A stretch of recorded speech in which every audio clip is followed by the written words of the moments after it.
Boa noite! Como é que vocês estão? Como foi o fim de semana de cada um de vocês? Espero que abençoado, espero que Deus tenha dado a vocês um fim de semana de restauração, né? Que é sempre bom. A gente às vezes esquece que a gente fica tão no automático fazendo as coisas, né? Que a gente esquece de agradecer a Deus pelo momento de descanso que a gente pode ter, né?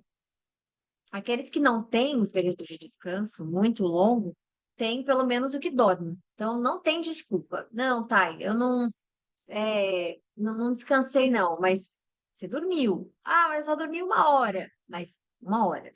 Que a gente tem, a gente agradece a Deus, sempre. Então, isso que é importante a gente agradecer. Qualquer minuto que a gente teve de descanso, de, né, refrescar no fim de semana, ou qualquer dia que você teve, ou qualquer momento que você teve. Então, espero que vocês tenham tido um bom fim de semana, né? Chegamos aqui hoje de novo, graças a Deus, independente se você está no YouTube assistindo, ou se você está ao vivo assistindo, chegamos aqui, né? Mais uma vitória para a honra de Deus, obviamente, que a gente tem saúde e que estamos aqui, tá bom?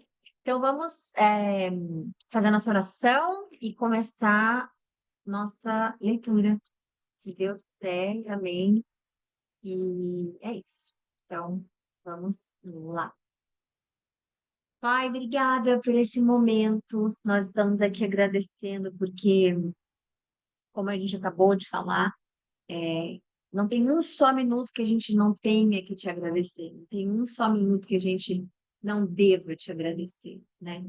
Olhar para o céu, olhar para a nossa vida, olhar para a sua criação, olhar para tudo aquilo que nós temos acesso com os nossos olhos, os nossos ouvidos, o nosso coração, o que quer que seja, qualquer dom que o Senhor tenha nos dado, qualquer oportunidade que a gente tem na vida, qualquer independente, qualquer segundo de ar que nós respiramos, Senhor, tudo vem do Senhor. Tudo precisa voltar para o Senhor em gratidão.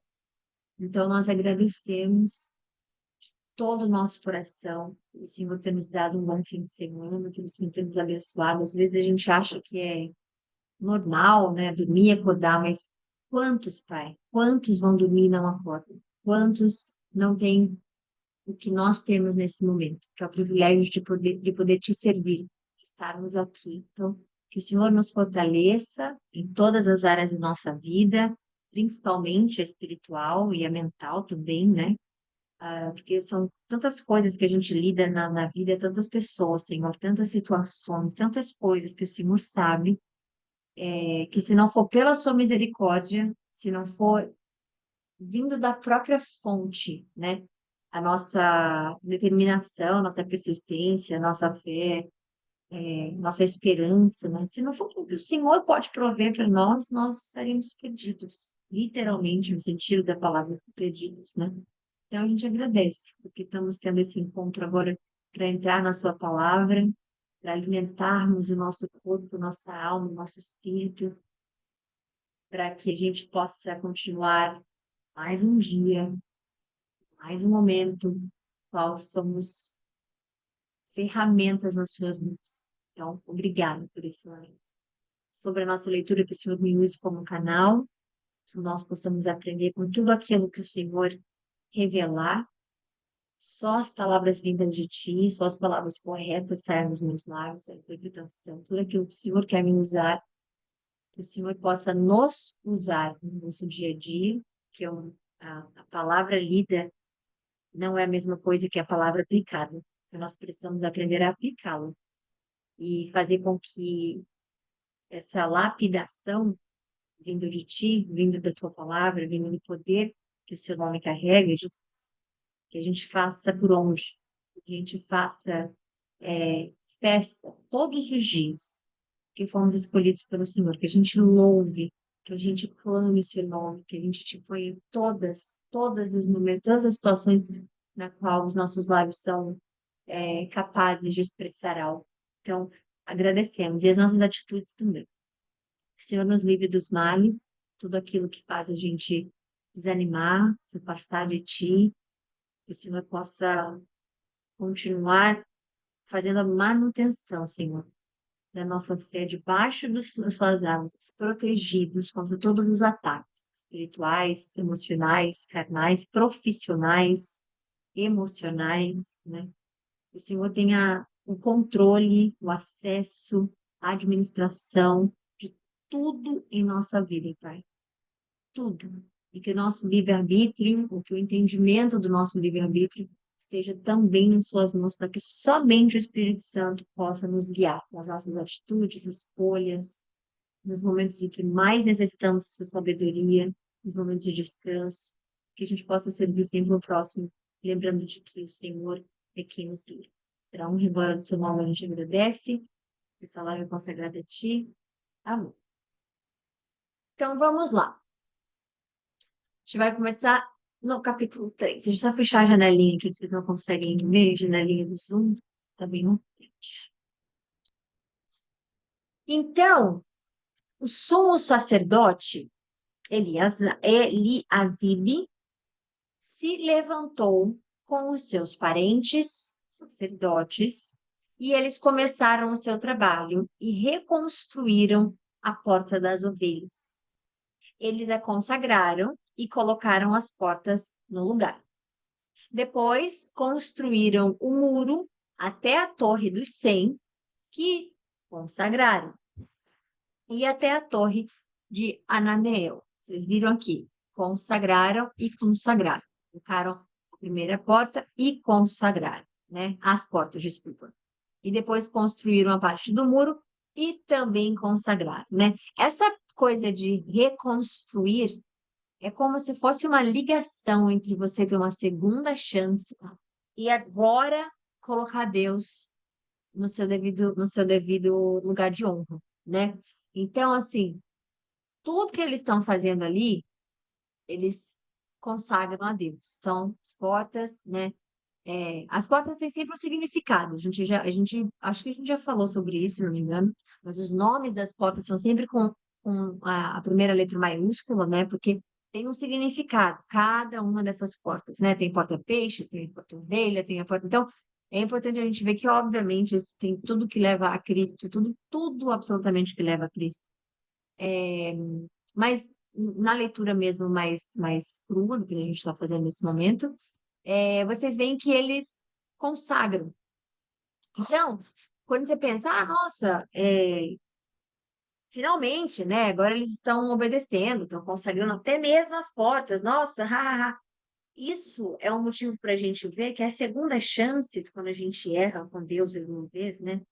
A segunda chance é igual à primeira, cheia de misericórdia, cheia de compaixão, cheia de amor, cheia de tudo que Deus tem. Mas nós falhamos, né? Nós falhamos. Então, a segunda chance, né, de tantas que Deus nos permite ter na vida, de todos os erros que a gente faz, né? Ela precisa vir com algo diferente da primeira chance. Porque senão a gente vai ficar num ciclo repetitivo de fazer as mesmas coisas que nós fizemos na primeira, digamos assim, na primeira vez, e nós não teremos a capacidade da mudança ou a capacidade de entender o que Deus quer de mudança para a nossa vida. Então, a gente fez uma live aqui falando sobre o né? Reconstrução, reerguer, tudo que a gente possa, né, refazer, repensar, são chances que nós estamos tendo e que automaticamente requer algo diferente do que foi feito primeiro, porque você não vai ter um resultado diferente. Tem uma frase que é assim: não existe resultado diferente se as suas atitudes são as mesmas, uma coisa assim. E isso é muito verdade, né? Então aqui eles estão ali reconstruindo, né, o muro nesse momento e estão lá tudo que eles fazem ali consagrando a Deus, no momento de reconexão com Deus, de reaprendizado, né? De tudo que ele fez. E é um convite para que a gente também faça isso. Que a gente repense, refaça, porque Deus nos dá a chance para isso. Então, não é que você errou uma vez, não se ponha para baixo no sentido de, eu isso, ou eu aquilo, porque a esperança, como é que diz? A misericórdia de Deus, você não entende. você realmente não entende. Se eu te perguntar, ou se eu me perguntar, ou se eu perguntar para qualquer pessoa para explicar a redenção de Cristo, é algo incompreensível pela mente humana, né? Não se explica como Deus, com todo o amor que ele tem, entrega seu único filho, é o que a palavra diz também, né? A palavra fala. Com todo o amor que ele tem, ele entrega o seu único filho vamos ser assim muito racionais agora, para um bando de pessoas que não obedecem ou pessoas que, né? E ele deixa o filho dele passar por tudo aquilo por amor a nós. Aí tem pessoas que falam, mas ele amasse Jesus, por que que ele fez Jesus sofrer tanto? Não se entende. Então, a ideia da redenção é incabível no nosso entendimento. Não cabe de verdade no nosso entendimento. Então, você pode até explicar, mas é porque ele amava a gente muito, tá? Mas então ele deixou Jesus passar por tudo aquilo porque ele amava Jesus? Não existe isso. Aí a gente fala, não, mas amar também, às vezes, o amor tem sofrimento. Mas o que que Jesus fez? Nada. Uma coisa é a gente passar por algum sofrimento, ou passar por algum deserto, ou passar por alguma, como é que eu explico? Passar por alguma situação que Deus permite a gente passar, né? Que a gente sente dor, ou que a gente, né? E, obviamente, nós erramos, então a gente passa por alguma coisa que Deus quer nos lapidar. E Ele vai fazer, vai nos disciplinar. E algumas disciplinas que Ele aplica na gente vem com dor. Outra coisa é Jesus. Então não tem como explicar. Não pode, não se tem como explicar. Se Deus é tanto amor, por que que Jesus passou por aquilo? Ah, porque ele ama muita gente. Ué, então ele ama Jesus? Não, ele ama Jesus, mas é porque o amor também às vezes vem com a dor. Mas qual foi a dor que Jesus causou em Deus para que ele fosse. Não tem. Então, Jesus ter pego tudo para ele, né, é inexplicável. E a forma de redenção, o plano arquitetado perfeitamente por Deus, também é inexplicável. A Bíblia toda se cruza, todos os capítulos, tudo tem a ver com Jesus, tudo volta, tudo vai. Você vai no Novo Testamento, você encontra no Velho, você vai no Velho, você encontra no Novo, você vai.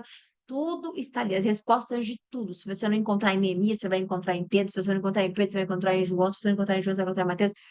Então, tudo isso é o plano arquitetado por Deus perfeitamente, né? E ele é o melhor de todos os arquitetos. E essa reconstrução no muro é um feito dele, porque ele está permitindo que o povo agora, que, né, oraram, pediram para que voltasse, como a promessa e profecia de Deus, eles voltaram, agora eles estão reconstruindo, e não tem a ver só com o muro, tem a ver com o relacionamento com Deus também. Então, enquanto eles estão consagrando uma porta, que para a gente pode ser algo muito superficial, porta, eles estão consagrando e fortificando, fortalecendo o relacionamento com Deus. Então, quando você consagra a sua vida, quando você consagra o seu pão, quando você consagra a bebida, a água que você bebe, quando você consagra a sua vida, quando você consagra seu trabalho, quando você consagra seus filhos, o seu esposo, a sua esposa, o seu animal de estimação, o que você consagrar a Deus, seu sucesso, o seu aprendizado, né? Tudo aquilo que você consagra não tem a ver com o objeto ou com a pessoa, tem a ver com o seu relacionamento com Deus. Por isso que é importante nós pensarmos o quão importante é para nós lermos a palavra quando alguém primeiro ora a Deus, né? É, antes de não sei o quê, Davi pergunta para Deus. Antes de não sei o quê, o sacerdote pergunta a Deus. Porque não tem a ver com a situação, tem a ver com o relacionamento que temos com Deus. Então, não tem a ver com você orar e colocar nas mãos de Deus o seu trabalho, porque o seu trabalho Deus vai te dar. Se você não consagrar esse que você está e perdeu o que você está, ou então, né, ele vai consagrar outro. Então, tem a ver com ele, sempre. Tudo tem a ver com Jesus. Tudo, absolutamente tudo tem a ver com Deus. Então, é importante a gente não deixar passar essas palavras que ele, botou, até não consagrou, não sei o que, consagrou de novo aqui. E não é em vão. Aqui é uma reconstrução de um relacionamento, né, que está sendo, obviamente, ampliado para o muro do templo que Deus está permitindo. Então, nunca é, gente, a nossa vida, ela nunca é o que os olhos estão enxergando. Nunca. Tem sempre camadas e camadas e camadas e camadas espirituais, né. Quando uma pessoa, por exemplo, faz uma pergunta para você, nunca tem a ver com a sua resposta, e sim com a pergunta. O que vem? De onde vem a pergunta? De onde vem a vontade da pessoa perguntar alguma coisa? De onde vem o pensamento que ela construiu para fazer uma pergunta? Eu sempre falo isso aqui agora sou eu pessoalmente, não é o Espírito Santo, isso aqui sou eu falando, eu, Thay, né, na minha vivência de vida que as perguntas são muito mais importantes que a resposta. Porque a resposta a gente pode dar em 2 segundos. A gente pode mentir, o que não devemos fazer, né, mas a gente pode mentir numa resposta, agora uma pergunta, normalmente ela não vem com uma mentira. O que que você vai perguntar uma pergunta se você quer saber de algo, você não tem nem como formular uma pergunta, né, com mentira. Agora a resposta não. A resposta nós podemos mentir, nós podemos inventar, nós podemos criar coisas a mais, nós podemos alongar a resposta por horas, mas quando tem a ver com a pergunta então, na nossa vida é a mesma coisa espiritual, são camadas e camadas. Não é um relacionamento, não é isso, é o que Deus permite você viver através do relacionamento. É o que Deus permite você viver através desse trabalho. É o que porque o trabalho vai te dar um salário, o salário vai fazer sua vida, o que você está pagando, comprando, saindo, se divertindo, que então são vai sempre vai além, né. Então não é só a reconstrução de um muro aqui, eles também estão na reconstrução de um relacionamento com Deus. Os homens de Jericó construíram o trecho seguinte, e Zacur, filho de Imri, construiu logo adiante. A porta dos peixes foi reconstruída pelos filhos de Asenaá, e eles puseram os batentes e colocaram as portas, os ferrolhos e as trancas no lugar. Meremote, filho de Urias, neto de Jacós, fez os reparos do trecho seguinte. Ao seu lado, Mesulão, filho de Berequias, neto de Mesesabel, fez os reparos, e ao seu lado, Zadok, filho de Baaná, também fez os reparos.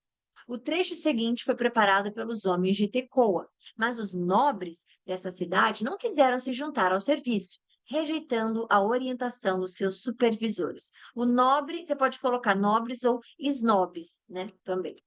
A porta gessana, ou porta velha, foi consertada por Joiada, filho de Paseia, e por Mesulão, filho de Besodins. Eles puseram os batentes e colocaram as portas, os ferrolhos e as trancas no lugar. No trecho seguinte, os reparos foram feitos por Melatias, de Gibeon, e Jadom, de Meronote. Homens de Gibeão e de Mispá, localidades que estavam sob autoridade do governo da província do Trans-Eufrates. Uziel, filho de Araías, e um dos ourives, fez os reparos do trecho seguinte. E Ananias, um dos perfumistas, fez os reparos ao seu lado. Eles reconstruíram Jerusalém até o Muro Largo. Refaías, filho de Ur, governador da metade do distrito de Jerusalém, fez os reparos do trecho seguinte. Ao seu lado, Gedaías, filho de Arumaf, fez os reparos em frente da sua casa. E Atos, filho de Asabneias, fez os reparos ao seu lado. Malaquias, filho de Arim, e Assub, filho de Paate, Moabe, repararam o outro trecho, desculpa, e a Torre dos Fornos. Salum, filho de Aloés, governador da outra metade do distrito de Jerusalém, fez os reparos do trecho seguinte com a ajuda das suas filhas. A porta do vale foi reparada por Anum e pelos moradores de Zanoa. Eles a reconstruíram e colocaram as portas, os ferrolhos e as trancas no lugar. Também repararam 1000 côvados do muro até a porta do esterco. A porta do esterco foi reparada por Malquias, filho de Recabe, governador do distrito de Bet-Aquerem. Ele a construiu e colocou as portas, os ferrolhos e as trancas no lugar. A porta da fonte foi reparada por Salum, filho de Col-Ozé, governador do distrito de Mispá. Ele a reconstruiu, cobriu-a, colocou as portas, os ferrolhos e as trancas no lugar. Também fez os reparos do muro e do tanque de Siloé. Junto do jardim do rei, até os degraus que descem da cidade de Davi. Além dele, Neemias, estamos lendo, filho de Asbuque, governador do meio do meio de distrito de Bet-Zur, fez os reparos até em frente dos túmulos de Davi, até o açude artificial e a casa dos soldados. Depois dele, os reparos foram feitos pelos levitas, que estavam sob responsabilidade de Reum, filho de Bani, e junto dele, Asabias, governador da metade do distrito de Keila, fez os reparos no seu distrito. Depois dele, os reparos foram feitos pelos seus compatriotas que estavam sob a responsabilidade de Binui, filho de Enadad, governador da metade do distrito de Keila. Ao seu lado, Ézer, filho de Jesua, governador de Mispá, reconstruiu outro trecho, começando de um ponto que fica em frente da subida para a Casa das Armas, indo até a esquina do muro. Depois dele, Baruque, filho de Zabai, reparou com zelo outro trecho, desde a esquina do muro até a entrada da casa do sumo sacerdote Eliasibe. Em seguida, Meremote, filho de Urias, neto de Jacós, reparou outro trecho, desde a entrada da casa de Eliasibe até o fim dela. Os demais reparos foram feitos pelos sacerdotes das redondezas. Depois, Benjamim e Assub fizeram os reparos em frente de sua casa, e ao lado deles, Azarias, filho de Maazeias, filho de Ananias, fez os reparos ao lado de sua casa. Depois dele, Binui, filho de Enadad, isso mesmo, reparou o outro trecho, desde a casa de Azarias até a esquina do muro. E Palau, filho de Uzai, trabalhou em frente da esquina e do muro e da torre que sai do Palácio Real Superior, perto do pátio da guarda. Junto dele, Pedaías, filho de Parós, e os servidores do templo, que viviam na colina de Ofel, fizeram os reparos até a frente das portas das águas, na direção do leste e na torre que ali sobressaía. Depois dele, os homens de Tecoa repararam outro trecho, desde a grande torre até o muro de Ofel. Acima das portas dos cavalos, os sacerdotes fizeram os reparos, cada um em frente da sua própria casa. Depois deles, Zadok, filho de Imer, fez os reparos da frente de casa. Ao seu lado, Semaías, filho de Secanias, o guarda da porta leste, fez os reparos. Depois, Ananias, filho de Selemias, e Anum, sexto filho de Zalaf, fizeram os reparos do outro trecho. Ao seu lado, Mesulão, filho de Berequias, fez os reparos em frente da sua moradia. Depois dele, Malquias, um dos ourives, fez os reparos do muro até a casa dos servos do templo e dos comerciantes em frente à porta da inspeção, até a sala superior da esquina. Entre a sala superior da esquina e a porta das ovelhas, os ourives e os comerciantes fizeram os reparos. Tá, para que ou por que eu preciso saber especificamente disso? Aí eu vou te fazer a mesma pergunta. Quando você está fazendo uma construção na sua casa, por que e para que você tem um arquiteto, ou você mesmo faz, ou você tem um pedreiro, você tem, né, é, a pessoa que vai fazer a obra, eles sabem exatamente quem vai ficar responsável pelo piso, quem vai ficar responsável por isso, quem vai ficar responsável por aquilo. Ou então, você quem está fazendo. Como você sabe, a empresa que é responsável pela tinta que você vai comprar. E por isso que você vai fazer. Então, é importante a gente saber quem está fazendo. É importante a gente saber qual parte de cada lugar do templo está sendo reconstruído, qual descendência de cada um está sendo reconstruída, quem é o pai, quem é tudo isso tem uma importância. Obviamente que para nossa fé cristã, não, mas para nossa leitura cristã, tem. Porque quando você ouve esses nomes, ou quando você pergunta, já leu Neemias? Sim, claro, Neemias foi onde eles reconstruíram, né, o templo, e quando... Então, você vai saber disso. Então, é importante, tá? Vamos lá. E, obviamente, para eles, naquela época, muito mais importante. E para os judeus. Oposição à reconstrução, que eu já jurar que nós já tínhamos lido essa parte. Por quê? Porque a gente vai falar sobre oposição, porque isso aqui eu gostaria que você prestasse atenção em tudo que você está fazendo, especificamente agora. Sei que você está ocupado, ocupada aí, mas presta atenção exatamente no que a gente vai falar agora. Pensa que isso é na sua vida. Você está se reconstruindo. Só esse título aqui, ele vai aplicar para você agora. Só o título. A oposição à reconstrução. Quantos de nós estamos nos reconstruindo. Pode ser emocionalmente, financeiramente, profissionalmente, pode ser independente da área. Nós estamos nos reconstruindo e nós temos uma oposição. E não me levem a mal, a oposição não vem só do próximo. Nós mesmos, às vezes, somos as nossas próprias oposições. Quando nós nos sabotamos, quando nós estragamos um planejamento que nós precisamos ter, quando nós empurramos com a barriga, quando nós desistimos de nós mesmos, às vezes, ou quando nós desistimos, por exemplo, da determinação que deveríamos ter, ou da resiliência que devemos ter, ou de chamar a Deus, ou de quantas vezes nós mesmos somos oposições. Então, pega só o título, né? Porque a gente vai ler o texto agora, mas só o título e aplica na sua vida que é necessário. Vamos ter oposições, como a gente acabou de falar, pode ser externa, pode ser própria, pode ser interna também, né?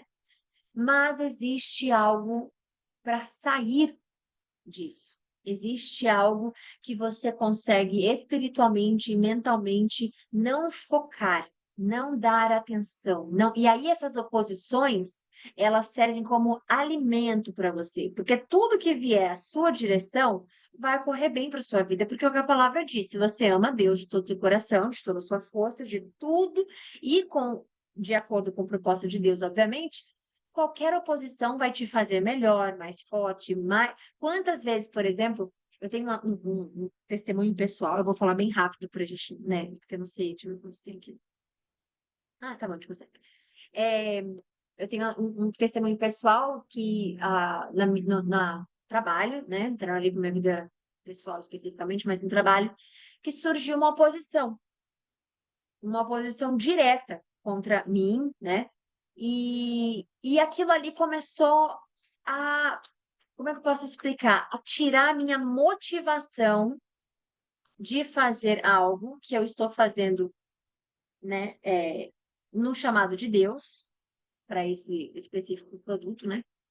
E no trabalho, essa oposição chegou com tudo e começou a remexer de cabeça para baixo, de baixo para cima, de cima para baixo, de lado para lado, tudo aquilo que foi envisionado, foi entendido e criado, e feito, organizado, planejado por mim especificamente, né?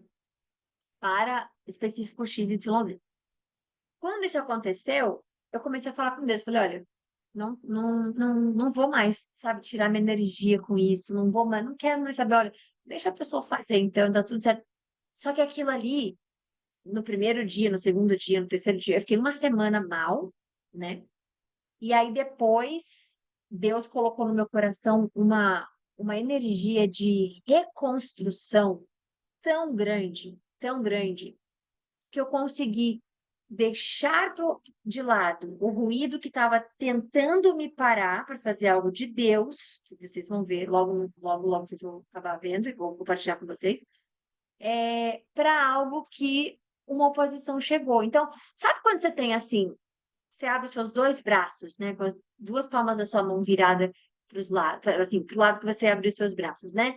É, aí você põe os braços assim como se você estivesse falando para, né? Para aqui, lado esquerdo, para no lado direito.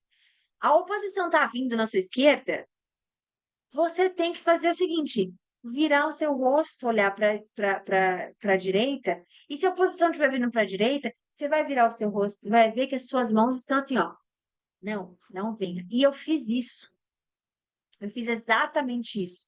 Como se eu tivesse aberto os braços, dito assim: não, não aceito mais nada que estiver vindo aqui dos lados para ser oposição em relação a isso. E Deus, gente, me abençoou de uma forma, e Deus abençoou o caso específico, né, que eu tô falando, e tudo de uma forma que eu só tinha que agradecer a Ele. Então, essa oposição específica na minha vida, nesse caso, que obviamente a gente não compara, né, cada um tem sua história, mas essa oposição me fez refletir na minha fé, me fez refletir como eu pude ainda considerar não fazer, ou parar, ou repensar algo que eu estava fazendo para Deus especificamente, né?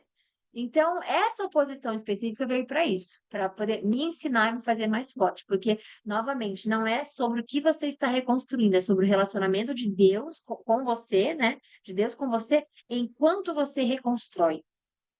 E acho que isso é algo que serviu muito para testemunho hoje, por exemplo, né? Porque você vai ter algumas oposições na sua vida, na sua história, no seu momento de se reerguer, reconstruir, reconectar, refazer, repensar tudo, mas a oposição não pode te parar, porque ela já disse o que ela é. Ela se opõe ao que você foi escolhido a fazer, ao que Deus te deu de poder para continuar, ao que Deus te abençoa para você se manter em pé. Então, a oposição ela vem para isso. E se ela é oposição, ela só pode ser contra Deus. E por que, Thay? Porque se você entrega a sua vida para Deus, se tudo que você tem é de Deus, se você tudo que vier contra você não é de Deus. Ele pode permitir. Isso não temos como mudar, ou repensar, ou interpretar, ou pensar, não. Ele pode permitir. Mas se é oposição, ela vem contra Deus. E ele pode permitir para que algo de bom aconteça na sua vida, seja aprender, seja continuar, né? Mas mas é isso, leia e internalize a parte da oposição, porque uma coisa é ela te, como é que eu posso dizer, chacoalhar, a outra coisa é ela te parar. E eu quase parei. Quase parei. Foi assim, ai, não quero mais, Deus, tá muito difícil. Eu não sabe, pra que eu tô passando por isso? Se eu nem preciso passar por isso especificamente nessa parte, eu posso simplesmente. E assim, e não foram oposições que eu conseguiria administrar facilmente da forma que eu faço, normalmente, nas coisas na vida, né? Foi uma que realmente, assim, foram posições que realmente me fizeram repensar muito, e não de uma só pessoa, né? Então, analise isso, tá bom? Na sua vida. Porque até mesmo para um projeto de Deus, eles estão enfrentando oposição, porque eles estão reconstruindo um templo de Deus. E aqui você está vendo oposição à reconstrução, né? Então, você vai ter oposições na sua reconstrução de vida, em qualquer área que seja, mas a diferença é que não pode te parar, ok? Porque se Deus está com você, as portas vão se abrir para que você reconstrua o que quer que seja. Se é consagrado a Ele, se é com Ele, se é para Ele, se é por Ele, se é com você, Ele vai abrir as portas. Então vamos lá. Quando Sambalate soube que estávamos reconstruindo o muro, que Neemias está falando, né? Ficou furioso, ridicularizou os judeus. Aí, isso aqui você pode ler como ridicularizou você, seus amigos que não entendem o que você está passando, ou a dor que você está sentindo, o que seja que você está na vida, né? Pode ser qualquer pessoa, um desconhecido, famílias, invejosos, pessoa, qualquer coisa. Ridicularizou os judeus e, na presença dos seus compatriotas, dos poderosos de Samaria, disse: O que aqueles frágeis judeus estão fazendo? Será que vão restaurar o seu muro?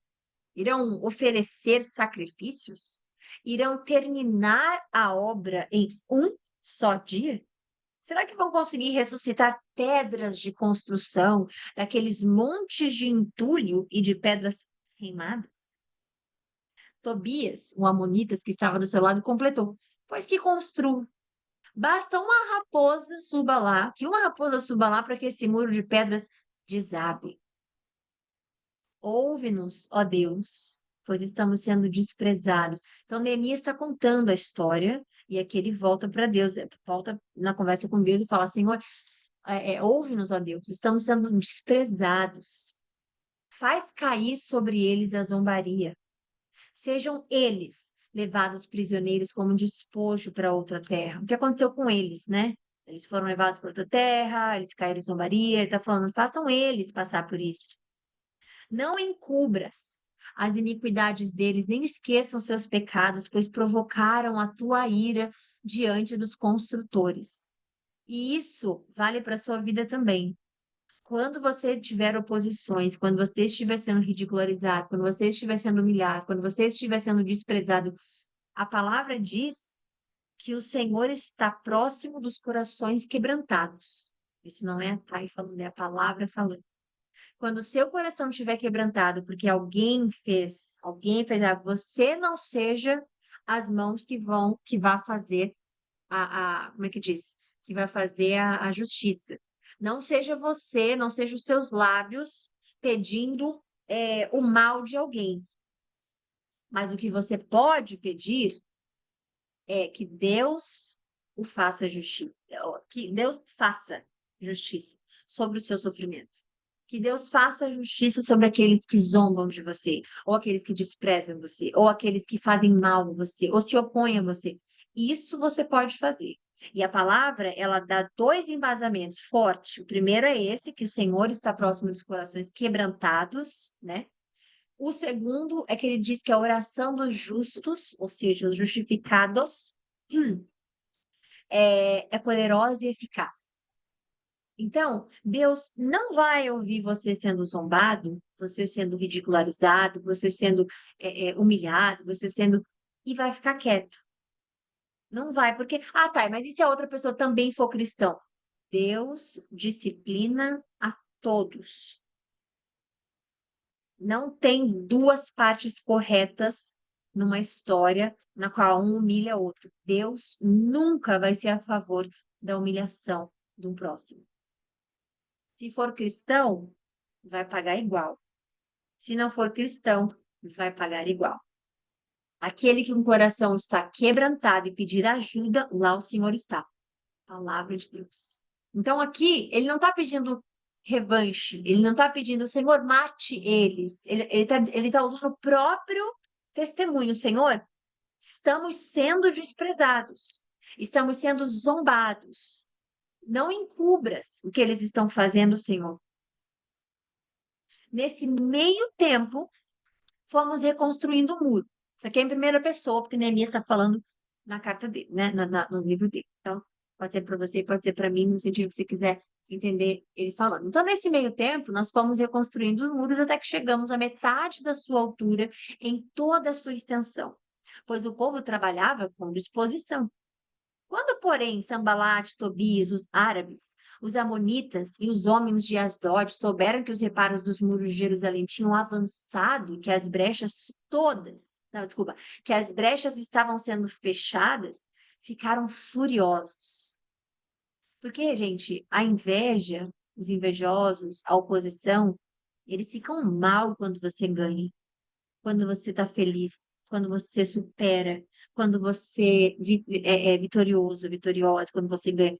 Eles ficam mal. Por isso que ficaram furiosos.